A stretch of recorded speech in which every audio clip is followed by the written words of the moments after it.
Welcome to Spook Bada 2025. Yep, it's been a year, but we're doing this again. In case you're new to this, which I don't blame you if you are, basically, welcome to the channel. My name's Tanner, I do a bunch of things. Welcome to the Badaram channel. Every year on the Badaram channel, the channel becomes kind of active, and we actually do a lot of horror-related things leading up to Halloween. Horror-related things, Halloween-related things, you name it. Things that are supposed to be spooky. That's hence the series Spook Bada. In hindsight to last year, I figured maybe we shouldn't start with something so scary right off the bat, game-related, just because I think that'd be fun for us, just to kind of nestle into that, you know?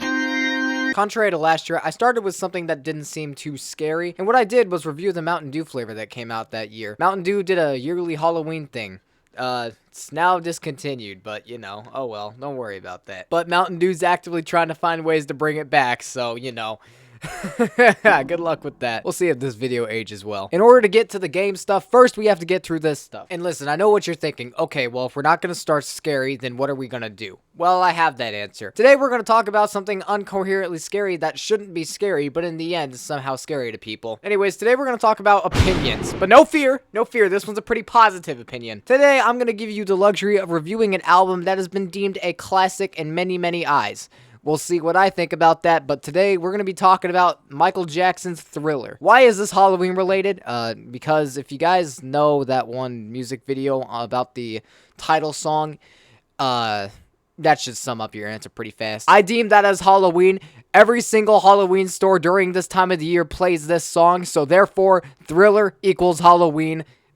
Don't hate me. Anyways, like last time, I'm doing this unscripted. I literally have some broad ideas in my head, and I'm going off of a Genius track list, so there you go. Actually, this time I technically don't really need Genius. I guess the track list is listed on the back. Albums should do this more. I don't know why they stopped. Let's just talk about the album. Now, before we get started, I'm just gonna make this very clear. I am not someone who is professionally known to view music. I don't do that. I tell you I like music, and I want to hear your thoughts on it. That's it. I'm not here to tell you if an album's bad. I'm not here to tell you if an album's good. I'm not here to tell you that you should be listening to this album every single second of the day. And I'm definitely not here to tell you that, hey, you bought this album, you should definitely cancel all your pre-orders, call chargebacks with your bank, and absolutely return every single variant that you impulsively bought before you heard a single second of music. I'm not here to tell you that. I'm just here to tell you that I like the song. But real quick, what is Thriller? I'll simply say this. Thriller is the sophomore album of Michael Jackson. After losing the Grammy to Billy Joel's 52nd Street, Michael Jackson's Off the Wall did not win a single Grammy that night. So what happened instead? Well, he got with Quincy Jones again and instead decided to make a, what is arguably known as a classic masterpiece, and then won 7 Grammys the next year. How about that? Yeah, that's definitely a comeback if I've heard it. What are the songs on this Grammy-winning album? We'll gladly go through them. Wanna Be Startin' Something. Wanna Be Startin' Something is probably one of the most quintessential album starters that you will ever hear. It's groovy, and it gets you on your feet for sure. It's a very interesting song regarding the lyrics-wise, but that's the point. It's just supposed to get you in that mood. It's supposed to get you in that vibe of what this album's gonna be. The album experiments with disco, ballads, all of the such of things, and of course, a lot, and I mean a lot of pop music back then, which is good. It's catchy. But yeah, basically, here's the song. It just goes like, wanna be starting something, wanna be starting something. I'm not here to sing. It's just alluding to the who you basically want to be line. The line starting with, you're a vegetable, that means you can be whatever you want to be. And good ethos, pathos, everything. Thanks, Genius. I appreciate that. But basically put, it's a great starter to an album. It gets you on your feet. It gets you going into Thriller. Just go from there. The song was written in part by Michael for his sister LaToya as a response to negative reports about her relationship with her sisters. But Michael recorded it himself.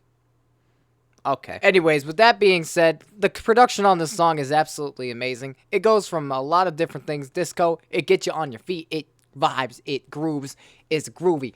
The music, the instruments, and everything. It's all good. Thank you, Quincy Jones. Great album, great starter. So the next song is Baby Be Mine. I don't know this one that much. Baby Be Mine is a really good song as well. We're only 2 tracks into this album, and it's already pretty dang good. Baby Be Mine is definitely one of the songs that incorporates that more disco-type feel looking like. A lot of the vocal performances on this song, it's going to be Michael Jackson throughout this whole album. Expect that the vocal performances are good. That is dumb to say that the vocal performances of Michael Jackson is going to be bad. It's not going to happen. It's a good song. It's a groove. It's a real groove. It's a real groove. You'll like it. And as for a second track on this album, it fits perfectly. Did you know there were 9 tracks on this album only? The third song is The Girl Is Mine, and there's actually some discourse about this one, believe it or not. So The Girl Is Mine is a collaboration song with Paul McCartney, who is known to be from the Beatles. Basically, the song is just a little love ballad about each man. They're just trying to say, oh yeah, I got this girl, she's amazing. Oh well, that's kind of cool that you mentioned that, because I got this girl over here too. You know, it turns out that that's the same girl, fellas. That's the same gal. So on Paul McCartney's side, you're hearing the more low stuff that's going on. He's kind of like serenading her into his old thing. It's like, and it kind of feels like a battle at times, because when it reaches the climax part of then Michael's part, like saying, hey, we got, and I like the part specifically where they kind of start battling vocals. Like Paul McCartney goes lower because at the time, voices being low was what considered more masculinity at the time. And the funny reason why that contrasts is because of Michael Jackson's high octave to being the tenor. And I just love the contrast that they do. It's like, the girl is mine, the girl is mine, the girl is mine, mine. And it's like they're going like that. And then around the closing parts of the song, Paul McCartney's like, Michael, we've been over this, you know. The girl is mine. Well, she said me that she wouldn't love another. Oh, she said that? Yeah, she said it. You don't think, you keep dreaming. I don't believe it. It's a fun song. And the funny thing is, some people don't like that song. I don't know exactly why, but as just me, it's a fun song. It's also very catchy. Anyways, the 4th track is Thriller. I don't need to explain Thriller to you. Everyone knows this song. Everyone knows the video. And if you don't know the video, go to your parents. Hey, listen here. Listen here. Go to your parents, all right? Just ask them, hey, what is Michael Jackson's Thriller? They will tell you. They will tell you straight up. They will show you a video. They will show you what they saw on MTV years and years ago. 40 years ago, I might add. You'll see this amazing music video, which happens to start off in a cinema. It shows off a werewolf scene, and then it shows them walking down the street, and then a bunch of zombies start rising up from the dead, and then Michael Jackson himself turns into the zombie, and then he starts dancing! And then, yeah, that's Thriller. And of course, we know that end scene. We know that end scene. Thriller's a classic, and it's been a classic for all these years. It is a staple for Halloween, even though the song probably doesn't have anything to do with Halloween. That's besides the point. Hey, it's me while I'm editing this, and I no longer agree with the specific statement saying that Thriller is not Halloween related. It's not. It's actually horror related in many, many ways based on the lyrics alone, and of course, it just talks about the power and the capture of actual movies, specifically the horror genre. That is literally why the song is called Thriller. It is literally in the song name. I don't know how I missed this one. I'm sorry. I understand that I understand why this matters. It's been engraved in my head every single time that I walk into a Spirit Halloween or Party City that they play that song. So, it's Halloween. I'm sorry. I don't make the rules here. Anyways, Thriller is an iconic pop track. It is just engraved in your head with such a catchy flow, with such great vocal performances, and if you watch the music video, an even greater dance. And of course, the sample being the ghouls and goblins. That's probably why Thriller's so big. The title track, the title of this album, the title track, it is a good one. It's iconic. You know it. I ain't gonna lie to you. These 3 songs right here, you can't see it, but these songs right here, those might be the greatest 3-track run in all of music. Why do I say that? Because the next song is called Beat It. Another song that I'm going to guarantee you've probably heard. Simply put, just beat it. Just beat it. Nobody wants to be defeated. It's a great song. It is catchy. It has a pretty decent message. And on top of that, you've probably seen the music video for that one too. Michael Jackson in his bedroom starts dancing in his own bed, and then on top of that starts moving down the halls doing some pretty funky moves, and then on top of that goes onto a pool table into a bar scene and just starts dancing some more. You're playing with your life to say no truth or dare. You know that song by now. It's one of the more catchy songs that you'll probably hear in this lifetime. It's remained that way for 40 years. Anyways, the last song on this amazing 3-track run is bound to make you excited or give you some type of chill.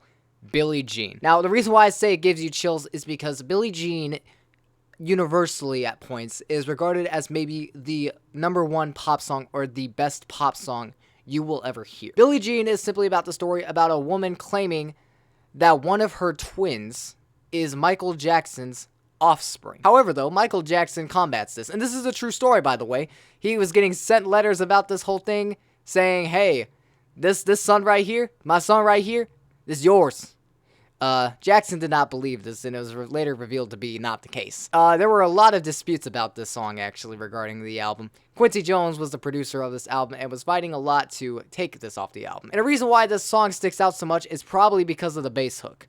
And what do I mean by that? You notice how the song starts like boom, boom, boom, boom, boom, boom. That's because right there, it's one of the most catchiest ones to know.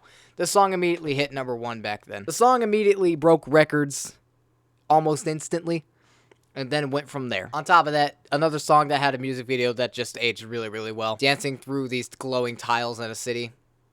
I don't know how he came up with this stuff back then. Even The Weeknd tried to recreate that. But another cool thing about Billie Jean.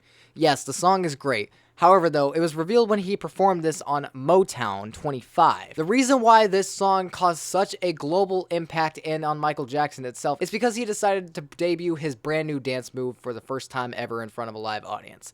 That dance move happened to be the moonwalk. This performance right here was the first time that he's ever shown it to the public. And oh my god, they went crazy. Now you know the whole story about how the kid was not his son. Billie Jean. It's a great track. Listen to it. The next one is called Human Nature. Some people are a little bit iffy on this one. I personally like this one quite a bit. It follows more of a falsetto theme track and whatnot, in a definitely more softer, more sexy kind of way, you know? What I mean by that is Michael Jackson isn't really using the high voice that he's done and doing his belting or anything. He's very soft spoken in this one, and he's simply explaining the attraction of a man and woman. But yeah, it's a very flirtatious type song. It depends on if you like this type of music or not, but it's pretty catchy for what it is, and the vocals and whatnot obviously stand out along with the production. The production's very, it just gets you in there, you know? It gets you in there. It gets you in there. It doesn't make you like too overwhelmed. It's like, just walk down this with me, and I'll tell you the little story of like, why, tell me that it's human nature. It's just good. It's really good. The second to last song in this album is called PYT, aka Pretty Young Thing.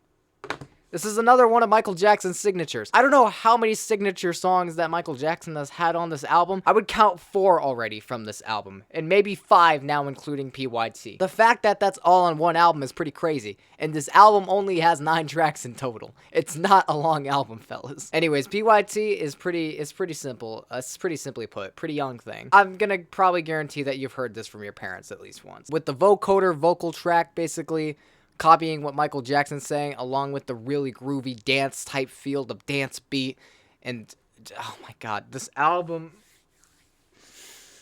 so good 40 years later, yo. There's a reason why it says that. Now, regarding what I said, why this song is good, again, all of these sound like a repeat because it's just so good. There's not a lot of, like, regarding a lot of, like, content, there's not a lot, but the songs itself, they are so poppy, they just make everything work for this type of album. Thriller, in a sense, isn't scary. It's not, which is really confusing why they made a Thriller music video look terrifying.